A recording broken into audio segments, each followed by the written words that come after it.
That morning I had just hauled a full cart of groceries into the house. I hadn't even taken off my shoes when my daughter Sophia wandered out of her bedroom in pajamas, holding a printed sheet of paper. "Mom," she began, her voice deliberately low as if trying to sound casual but expectant. "I made a little graduation wish list. I've worked hard all these years, and now that I'm finally an adult heading to college, I figured this could be your way of showing you're proud of me." I squinted, set the shopping bags down on the kitchen island, and took the paper from her hand. It was a black and white printout for neatly numbered items on standard letter-size paper. iPhone 14 Pro, base model, $899. MacBook Pro plus accessories, external keyboard, stand, cooling pad, etc. Total $1,800. $2,000 discretionary cash. No questions, no conditions.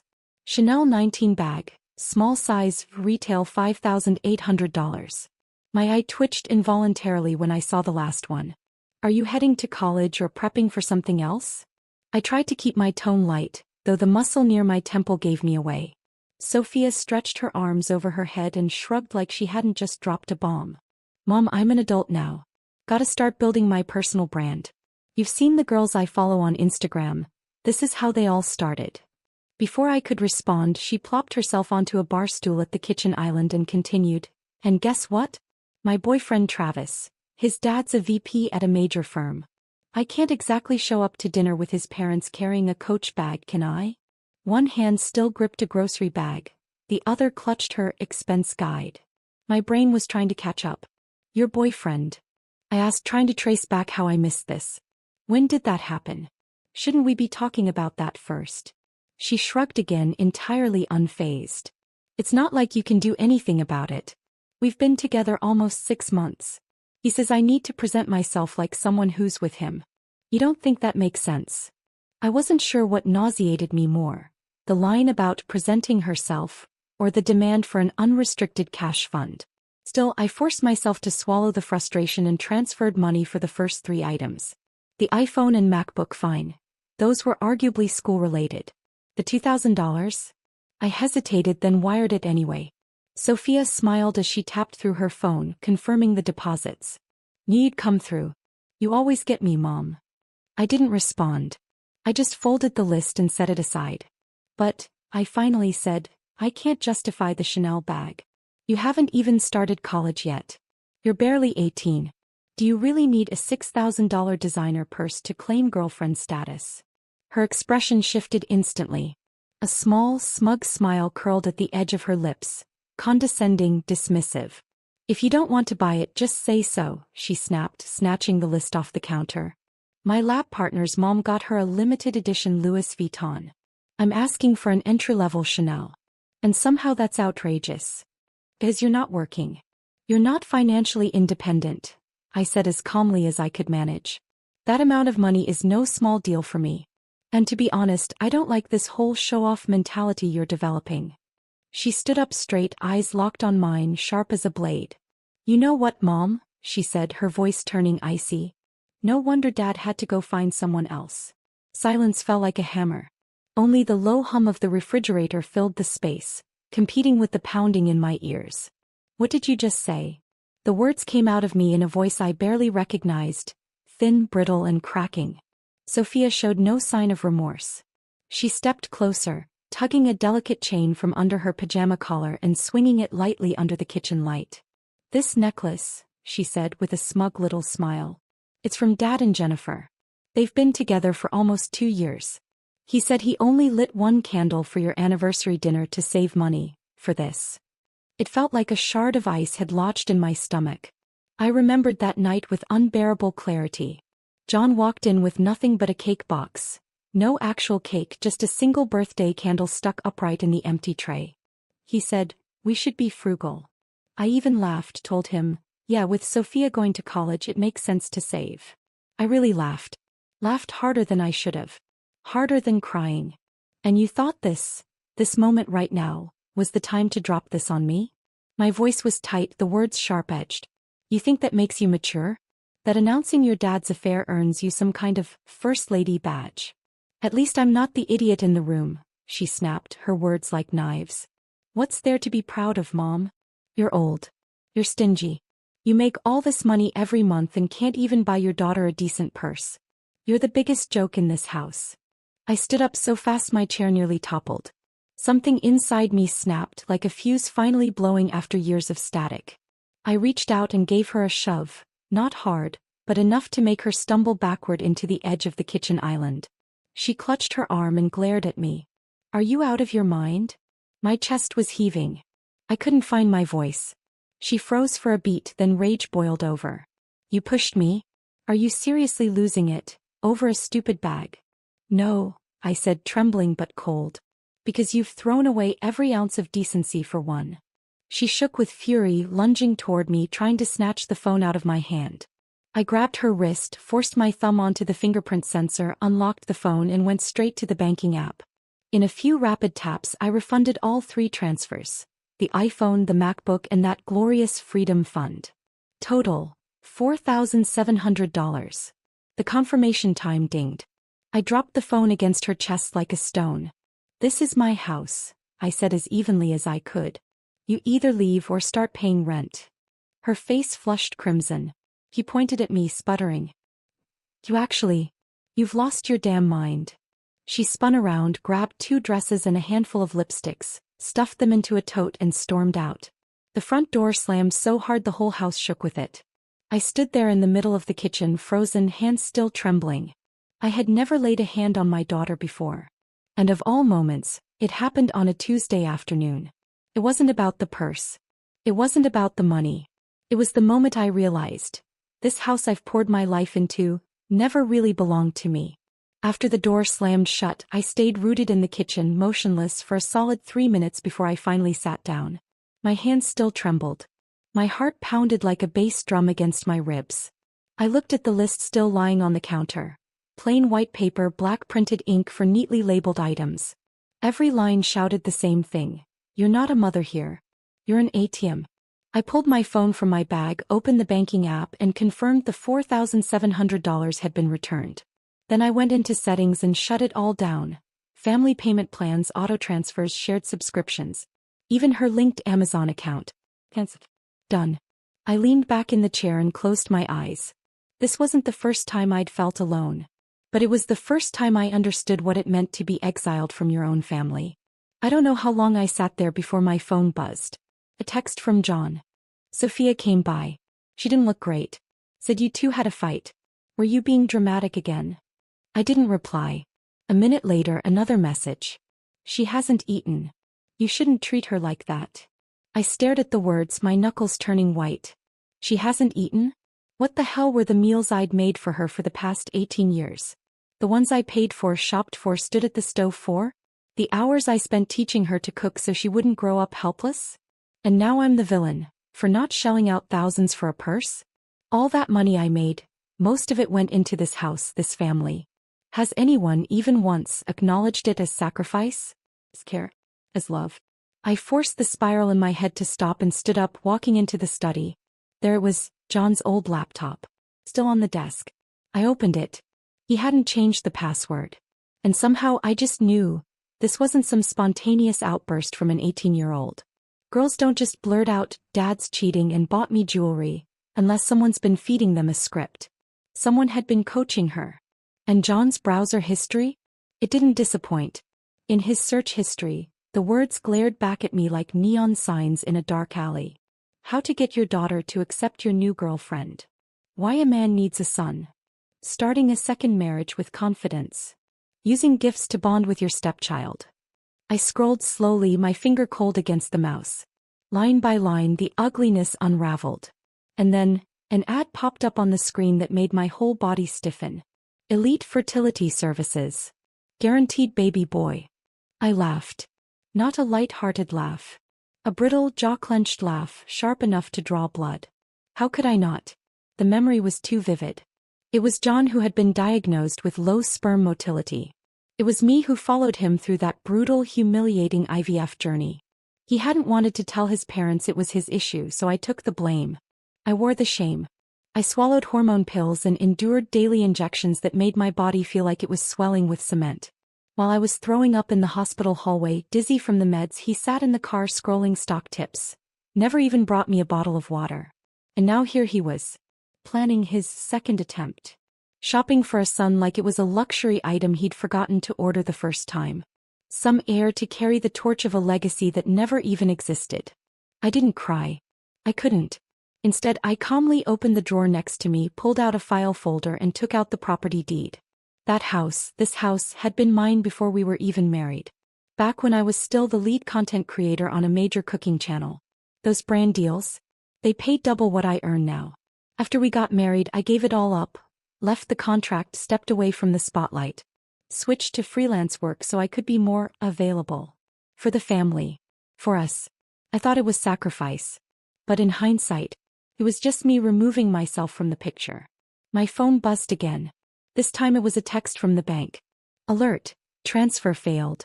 Recipient has enabled 24-hour delay for incoming funds. My heart sank. I quickly opened my transaction history, scrolled to the refund I had sent Sophia. $4,700. She'd set it up. A deliberate 24-hour hold on the funds. Then a new message popped up, on WeChat of all things. From Sophia. Didn't see that coming, huh, old lady? I set the delay myself. If you don't send the $5,800 too, I'll report you for fraud. You'll get investigated and lose work time, and I'll get the money anyway. Be smart. Send it now. Win-win. I stopped breathing. I wasn't looking at a tantrum. I wasn't looking at a bratty, impulsive teenager. This was a blueprint. She had planned it. Every step. And I was the mark. A blackmail target. A mother targeted by her own daughter. I leaned back in the chair and exhaled slowly, icy air scraping through my chest. Then I reached for a sticky note and picked up a pen. No emotion. Just actions now. To do. Cancel all financial links to Sophia. Transfer key assets, retain full control. Call attorney, begin evidence documentation. Call mom, ask her to secure Sophia's jewelry. Change all locks. I placed the sticky under the monitor, lined it up perfectly. She gave me 24 hours. A countdown. An ultimatum. Then let her watch what I can do in 24 hours. I'll make sure she never forgets it. Sophia pounded on the door for nearly 15 minutes before she finally left. I didn't make a sound. Didn't turn on a single light. I just sat there on the old leather couch in the living room, listening to the sharp click of her heels as she stormed down the front steps and out the iron gate. Each step echoed louder than the last. Less like a retreat, more like a declaration of war. I closed my eyes and leaned back, taking a long breath in. Phase 1 was complete. She was out. The accounts were unlinked. The locks were changed. Her jewelry had already been converted into assets under my name. My attorney's team was on standby, the paperwork ready. Next up, John. I knew he wouldn't take this lying down. He and his mother had gambled big on Sophia. Betting I'd cave under pressure, cough up money, maybe even sell the house or hand over my ad revenue out of guilt. They thought I was still the same woman who cleaned up quietly after the storm. Who kept her head down and waited for it all to blow over. But not this time. Right on cue at 4:30 the next afternoon, the doorbell rang. I glanced at the monitor. John stood outside holding a bag of deep red cherries. My favorite variety. He was dressed in his most inoffensive outfit. Soft cotton crewneck, spotless sneakers, hair neatly combed. He looked like someone who just walked out of a wealth management brochure. I opened the door. He smiled, disarming as ever. Hey honey. These finally went on sale. $8.99 a pound. I picked up 3. I didn't take the bag. Didn't step aside to let him in. But he slid past me anyway, like he still had ownership of the place. He took off his shoes, dropped the fruit on the counter, rinsed his hands at the sink. Like it was still his kitchen. Still his home. I stayed rooted in the living room, arms crossed. He glanced at me, popped a cherry into his mouth and spat the pit into the trash with a loud click. You know, Sophia. He started, using that tone he always used when pretending to mediate. She's just young. She came home yesterday really emotional. I heard you hit her. That was too much. I let out a dry, bitter laugh. Since when do you care about her emotions? She bombed her chemistry final 3 years in a row. You ever once sit her down for a heart-to-heart? That shut him up. For a second. But he shifted gears fast. I didn't come here to fight, he said, holding up the cherry container like a peace offering. I just want to talk. I sat down, crossed one leg over the other, my eyes locked on his. Talk about what? How you and your daughter tried to run a con on me? Or are we here to discuss when you and your lifestyle consultant Jennifer are planning to make it official? His smile froze. He gave a small, forced laugh, pretending not to hear. I just think the whole bag thing got blown out of proportion, he said, voice sugary. Sophia's going off to college. It wouldn't kill us to give her something to help her fit in. Fit in? I said, raising an eyebrow. Why don't you whip out a PowerPoint while you're at it? Show me the ROI on designer handbag as primary identity for an 18-year-old. He flinched at that, but kept going. I mean, okay, Chanel was maybe a bit much. But we could pivot, LV maybe? My buddy's daughter has that one. Speedy. More low-key. It's like $1,800. Totally appropriate for a student. I glanced at his phone. A photo was still visible on the screen. Sure enough, it was an LV Speedy, complete with a watermark in the corner from some influencer platform. And in the bottom left corner, the username, Jennifer. My blood went cold. So Jennifer wasn't just playing stepmom from the sidelines. She was styling Sophia, snapping pics, chasing clout on social. That bag wasn't even for Sophia. It was hers. She just used my daughter's name to get the receipt. I didn't say a word. I just walked over, calmly closed the cherry container. Get out, I said. John blinked. What? I've seen enough of your little performance. I let you in out of courtesy. You don't get to use it to sell me on a shopping strategy. His face tightened, the mask slipping a little. Michelle, come on. I'm being real here. I'm not trying to pressure you. I just think Sophia's rebellious right now, and going head-to-head with her isn't the way. You want to know what she said to me yesterday? I asked, my voice steady. I didn't blink. She said, no wonder Dad cheated. You're a sneaky bitch who tried to blame your infertility on him. John's face turned gray. His mouth opened, but I didn't give him time. So let me ask you now, I said, tone like ice. Did you tell her it was me who couldn't have kids? He hesitated for a beat. 3 seconds of silence, too long. Then he pulled the corner of his mouth into a strained smirk. I just said we always wanted a son, and well, you were getting older. So you lied. I cut him off. You told our daughter it was me. To preserve your image. To excuse your affair. I let out a breathless, joyless laugh. Told. Final. Then let's tell her right now, I said, my voice cutting clear and low, who it really was that tested with near-zero sperm motility. Who took 3 full rounds of injections. Who spent an entire year on hormones just to bring her into this world. Who signed every one of those medical liability waivers. John's face collapsed completely.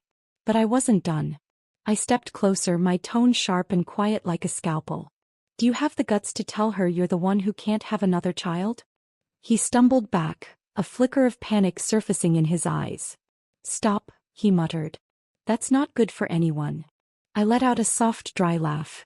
Then you better go tell your mother to quit bartering on her imaginary grandson. Because her son doesn't even have the hardware for it. I opened the door. He stood frozen on the threshold, lips twitching like he wanted to speak, then thought better of it. He grabbed his cherries and left, humiliated, without another word. I shut the door and locked it behind him. In that moment I knew. This marriage wasn't just over, it was dead.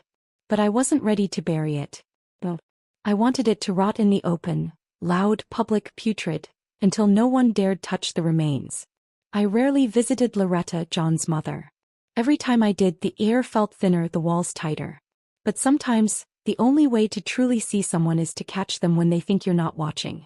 I had called earlier that day, told her I wanted to come by and check in on Sophia. I made my voice sound tired, conciliatory, just enough for Loretta to believe I was ready to make peace. At 4 p.m. I parked a block away from their house. I didn't ring the bell. I didn't even shut the car door hard. When I reached the porch, I saw the front door slightly ajar, voices drifting out. It's not just about money, Loretta was saying, her voice crisp and deliberate. It's about having someone young around. Someone to fill the space. She paused, then added, your father grew up with 5 siblings. We didn't have much, but it was lively. There was always someone around. That's what makes a house a home. I stopped dead at the door. That same passive-aggressive message. I'd heard it since the day I married into this family. If you really cared, you'd give us more. More children. A son. A proper household structure. Never once had she asked whether I could physically handle another pregnancy. Whether our finances could absorb it. Whether stepping back from work, again, would break my momentum. All she ever cared about was whether the family photo matched the script in her head. I rang the doorbell, slow and light, then gently pushed the door open as if I hadn't heard a word. Sophia sat stiffly on the couch, that now familiar expression on her face, halfway between reluctant and trapped. She straightened instinctively when she saw me. Loretta greeted me with a practiced warmth. "Michelle, finally. Come in, come in. I made your favorite, beef marrow soup." I didn't answer. I set my bag on the kitchen counter and lifted the lid of the pot. The aroma rushed up, rich and savory, but it didn't comfort me. Felt like theater lighting backstage. Bright, precise, and utterly fake. The air smelled like performance. I ladled a bowl, carried it to the table, and sat down. "How have things been?" I asked casually. Loretta smiled. "Wonderful. Sophia's been more responsible lately, coming home early, helping around." I told her, "Family is the safest place. You can't trust people out there." I didn't respond. My eyes caught the edge of a magazine on the side table. "Building Positive Family Culture in the Home," splashed across the cover. My attorney's words from the day before echoed in my mind. They say the child when it suits them. But when it comes to inheritance or accountability, suddenly it's all about responsibility. I set my spoon down and looked straight at Sophia. "Have you been in touch with your Mr. Travis lately?" She hesitated, then shook her head. "Not really. He's been busy." I nodded, didn't push. Her face looked unsettled. Even she wasn't sure where that relationship stood. "I did catch his dad on the news, though," I said casually. "Big expansion plans for their company in the South. It's a major move." Loretta jumped in. "I heard his father's very sharp. Strict with his son too. If Travis makes it big, Sophia's going to make this family proud." I turned and looked at her. "Where'd you hear that?" She blinked, then smiled again. "Oh, just the neighborhood buzz. Travis family's considered upper middle around here. It's been in the papers." "So, you're hoping Sophia marries him?" She froze for a second. Then said, "I just want her to have a stable future. A girl needs a strong man by her side. Someone to protect her from being taken advantage of." I almost laughed. In Loretta's world, protection wasn't love. It was leverage. Power dynamics. Having a man with status to keep you in place. That had always been her unspoken message to me. No matter how much I earned, no matter how much I poured into this family, if I didn't give them a son, I was incomplete. I glanced at Sophia. She was staring at her phone. Her thumb paused on a short video of a crying girl holding a baby, the caption reading, "Abandoned by my ex, now I'm a single mom." I stood up and picked up my bag. "I should get going. You two enjoy dinner." Loretta sprang up. "You won't stay for a bit?" "I was just about to make your favorite, sweet corn porridge." I shook my head. "Don't bother." As I reached the door, she followed me out. "Michelle, I didn't mean anything by what I said earlier," Loretta called out as I stepped off the porch. I just think a house feels less lonely when it's full." I turned and looked at her. "Then ask your son when he plans to take responsibility for a full house. Because he can't even protect the daughter he already has. Yet you want him to add more people to the mess." She opened her mouth but had no answer. I walked down the steps.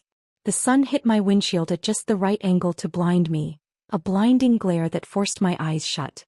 It was hot inside the car. When I opened the door, a wave of heat smacked me in the face. But inside I felt cold. Not the kind of cold that comes from sorrow. The kind that comes from clarity. From something inside finally breaking. From a delusion being snapped clean in half. I had once believed I could fix this family. But now I knew, the only way to escape the trap was to leave it. I never returned to Loretta's house after that. I turned all my focus toward Jennifer. "You want to steal my family? Turn my daughter against me? Get your hands on my assets? Then I need to know, are you even worth the fight?" I started with her social media. Her account was public, Jennifer. The profile photo showed her wrapped in a wool shawl, sipping wine lakeside, all curated silhouette and suggestion. Her bio read, "Lifestyle coach. 2 amazing boys. Building a brighter home." I scrolled through her feed. Post after post. A performative carousel of maternal bliss and domestic perfection. Her boys picking up rocks in the woods. Tents on a manicured lawn.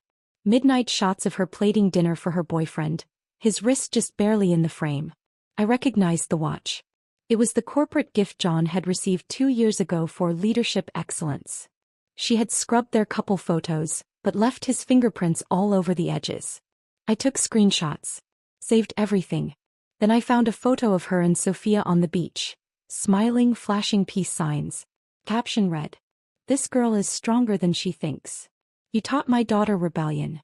But you never taught her the line she shouldn't cross."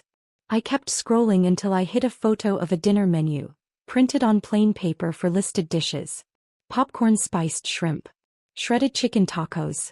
Caramelized avocado sandwiches. Porcini potato chowder. These weren't just dishes. These were ours. Recipes my parents and I had perfected over 3 years. She didn't just manipulate Sophia. She stole the one thing from my family that could actually be monetized. I called my mother. She was digging through our kitchen cabinets and I thought she was just curious. My mom's voice trembled. "Are you telling me she took our recipes?" "She did," I said flatly, trying to keep my tone steady. "She's using them in a private catering business. If your grandfather knew, he'd..." "He won't," I cut her off. "Because I'll make sure she regrets staying alive long enough to use them." That night I sent an email to Jennifer. "Let's talk, just you and me. Your son's future is worth your honesty. Think about it."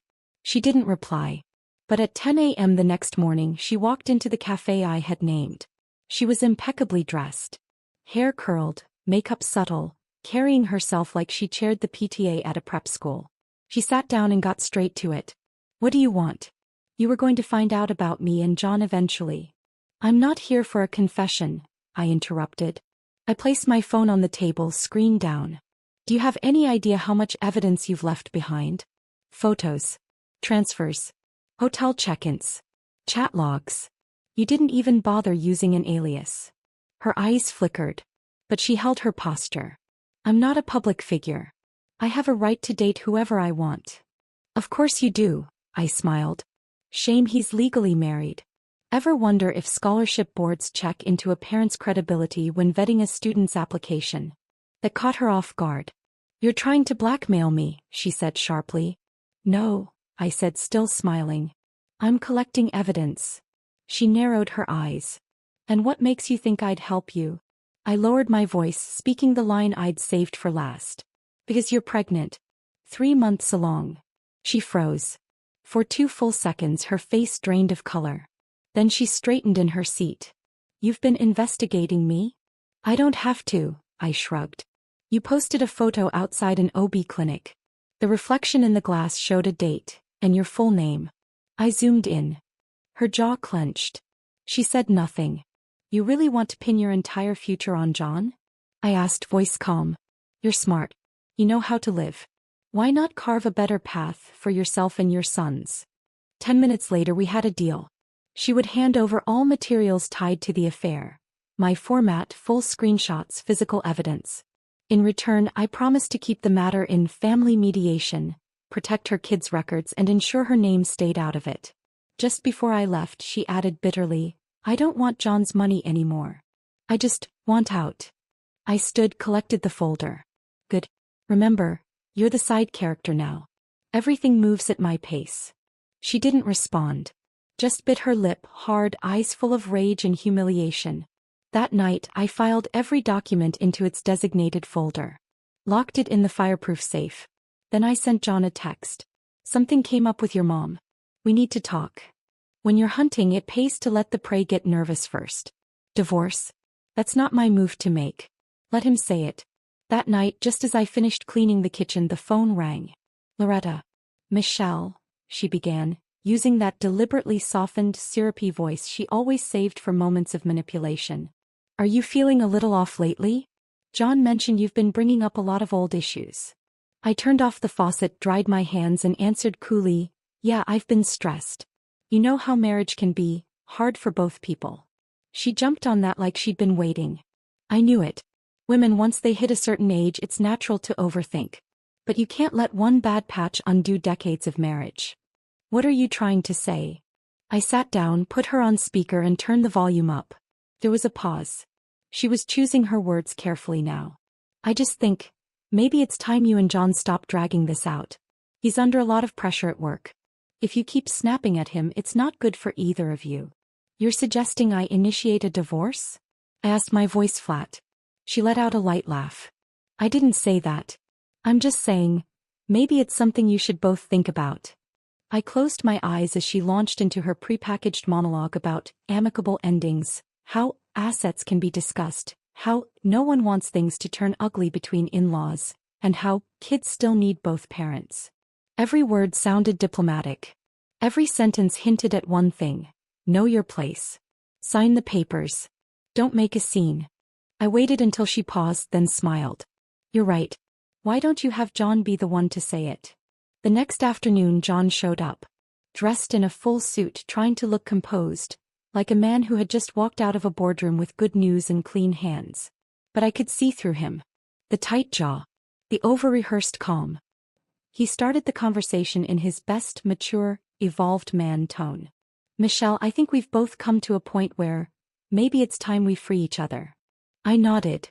Sounds like you've given it a lot of thought. He smiled, relieved, almost triumphant. I really have. There's been so much miscommunication lately. A split might be healthiest for both of us. I didn't blink. So, let's talk assets. What's your plan? He cleared his throat. You keep the house. We split the business account 50-50. As for your channel's ad revenue, well, that's marital effort. I think a fair percentage split makes sense. Actually laughed. You think me waking up at 3 a.m. to write scripts, film content, edit footage, answer thousands of comments, that was our joint project? His face flickered with frustration, then quickly masked it. I'm trying to keep this civil. If you don't want to negotiate, we'll let the courts handle it. Fine by me. I stood. Let's have a judge decide what's fair. He wasn't expecting that. The little flicker of superiority died instantly. He counted on me folding. That night I called my legal team. Let's move forward with filing. I've got the affair evidence. The financial records are backed up. If he wants a fight, he'll get one. When the summons was delivered, John went pale. At the first court hearing, he tried playing the wounded husband. Said we'd both made mistakes. Said we had different visions for parenting. Tried to paint it as mutual collapse. I sat across from him in a tailored charcoal gray dress suit. Hair pinned up, makeup sharp but clean. I didn't flinch. When he finished, I opened my iPad and played the first video. John and Jennifer hand in hand, entering a beachside rental, time-stamped. Then the bank records. Multiple transfers to Jennifer. Thousands. Far beyond anything explainable. Then Sophia's post. She and Jennifer shopping at an upscale mall. The background music? Material Girl. John's face went ghost white. Loretta, sitting in the back, stared down at her phone like she was trying to disappear into the wallpaper. The judge's expression barely shifted. After reviewing the evidence, she closed the file and said, "In my view, the defendant has demonstrated consistent financial and emotional misconduct throughout this marriage. Under California law, the plaintiff is entitled to favorable asset distribution." I lowered my head slightly and closed my notebook. John leapt up. "So this is all about money to you? You just wanted to humiliate me." I looked up at him, utterly calm. "No. You're the one who made it about money." I rose slowly, looked him dead in the eye. "I made it about freedom. I made it about never again letting a toxic man hold the keys to my life. I'm not his wife. I'm not his personal ATM. I'm not the woman his daughter gets to compare to his girlfriend like we're in some sick pageant. I am Michelle Carter. And starting today, no one gets to tie me down with a family title I didn't consent to." The judge's gavel came down. Case closed. John walked away with nothing but an old SUV and a shrinking credit limit. He slammed the courtroom door behind him. Didn't even look back. After the divorce, John vanished like vapor off hot pavement. Within days he was suspended from his job. The official reason was attendance irregularities and personal crises affecting performance.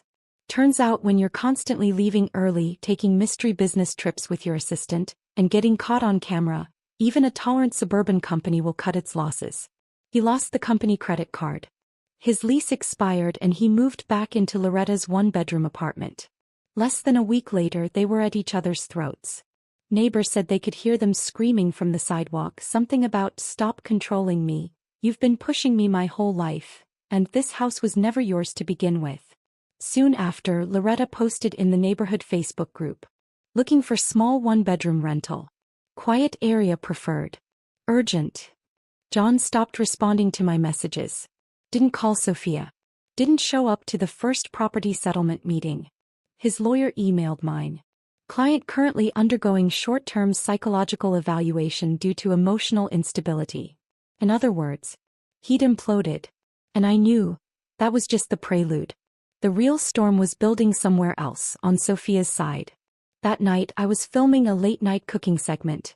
Just me, my rolling pin, and a quietly humming phone stand on the kitchen counter. Midway through frosting a cake, I got an email notification. One line. From my mother. She came to us. I called immediately. My father answered. She didn't cry. Didn't yell, he said quietly. Just walked in and asked if we had a spare room for the night. I paused for 3 seconds. Did she say why? She said she broke up with Travis. I closed my eyes. Took a breath. Then grabbed my keys. By the time I got to my parents' house, Sophia was sitting at the dining table, arms wrapped around a cream-colored canvas bag, hair messy, skin pale.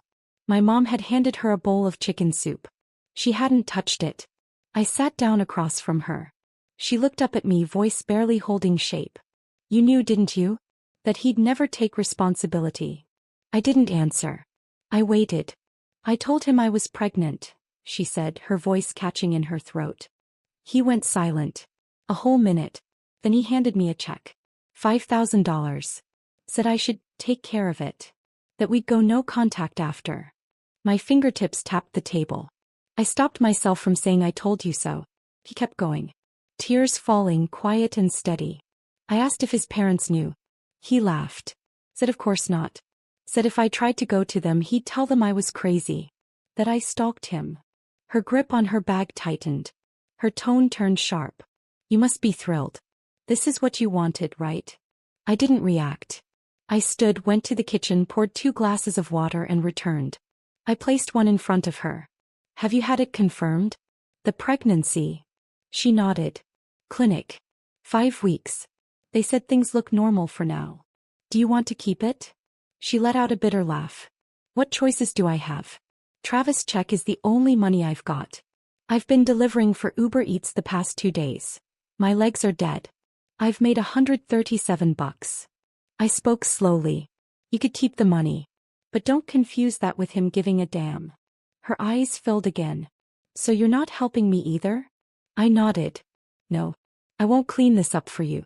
I won't make your decision and I won't be your safety net. You're that cold. No.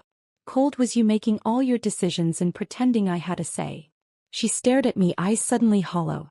The usual sharpness in her tone, the entitled edge, was gone. I went on, voice steady. Sophia, you're an adult. Your life can't keep running on some fantasy that your dad will rescue you or your mom will catch you when you fall. You want to be a mother? Then carry the cost that comes with it. She didn't speak. Just nodded, eyes red, face sagging from exhaustion and fear. Can I still go to school? She whispered. I didn't answer. She already knew. This isn't a movie. There's no admissions officer waiting to bend policy for a pregnant dropout with no income and poor credit. I pushed the glass of water toward her. You can sleep here tonight. Tomorrow you decide. Apply for state aid, or buy a train ticket and go. She lowered her head. Didn't say a word. My father stepped in, gently draping an old blanket over the back of a nearby chair. I set up the guest bed. It's ready for her tonight. My mother walked in holding a large storage bag, one I hadn't seen in years. These were yours, she said softly. The baby clothes. I kept them just in case. Maybe now they'll come in handy. Sophia looked at the bag. For one flicker of a second something shifted on her face. Uncertainty, maybe even something close to regret. But she didn't say anything. I knew what was happening. She'd hit that edge where no one else could walk the road for you. You either fall off or you learn how to keep going. We've all been there at some point. It's not something anyone can do for you. But if you make it through, you come out different. stronger. Boo. 6 months later, Sophia gave birth to a baby girl. She named her Luna. I didn't go to the hospital. That day I happened to be filming a new series on heart-healthy cooking for seniors. We were set up in the back kitchen of my parents' restaurant. My mom stepped out to take a phone call, then returned with a neutral tone and said, "She had the baby. Girl. 6 pounds 4 ounces. They're both fine." I just nodded. No tears. No emotional reunion. But I did add a new dish to that day's menu, steamed cod with organic quinoa. Light. Clean. A quiet beginning. That's how I process things now. After that, I didn't reach out. But once a month, Sophia would send a photo. Sometimes Luna frowning in a stroller. Sometimes Sophia herself sitting on a park bench breastfeeding, a faint weariness at the corners of her eyes. There were no designer bags in the background. No polished filters. No pink-hued illusions. Her hands looked cracked. Nails bare. Her eyes carried a stillness I had never seen in her before. I didn't write back often. But now and then I'd send over some baby wipes or bottle brushes. She'd had the apartment approved, state housing for single mothers. I had the address. We became something new. Not close. Not estranged. Like a kite whose string had snapped and drifted to earth. The wind had passed but the line still existed. Loretta lost her mind when she found out the baby was a girl. She took to the neighborhood Facebook group like a woman on fire. First she accused me of destroying the family. Then she slammed Sophia for being disobedient and irresponsible. Finally she actually wrote, "This family needs a boy to carry on its legacy." Screenshots made their way to a local forum. The backlash was swift. Comments denouncing her as sexist, outdated, bitter. Eventually the police got involved. An official notice was filed. Loretta was barred from approaching Sophia's residence due to ongoing harassment. As for John, he unraveled completely. Jobless, drinking again, he tried crawling back to Jennifer. She responded through her lawyer with a cease and desist. Further contact would be treated as stalking. He ended up living in his car. Someone caught a photo of him sleeping in the passenger seat at a gas station. When that photo reached me, I was standing at the grill flipping spice-rubbed chicken thighs. I glanced at the screen, said nothing, then turned the phone face down.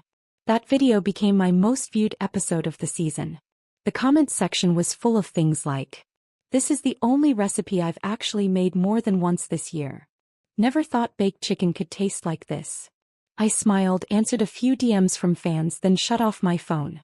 My parents' restaurant had finally stabilized. The menu changed every 2 weeks. I tied my channel to the business, launched in-person tastings and started hosting small food workshops open only to women over 50 on weekends. They came in droves. Bringing recipes, bringing stories, bringing scars too. One evening after a class I got a text. From Sophia. Just one line. "Will you come see her?" I replied with 2 words. "When I can." She answered, "Okay." I didn't rush over. And I didn't shut the door. Because now, no one pulls my strings. I live like I cook. Timing by instinct. Heat by feel. Flavor by my call. In 2 weeks I'll go see Luna. Not because I'm her grandmother. But because I can finally stand in front of them not as someone who owes or explains or performs. But simply as a woman. Whole and breathing. Not to redeem. Not because I should. Just because I want to. And that's enough.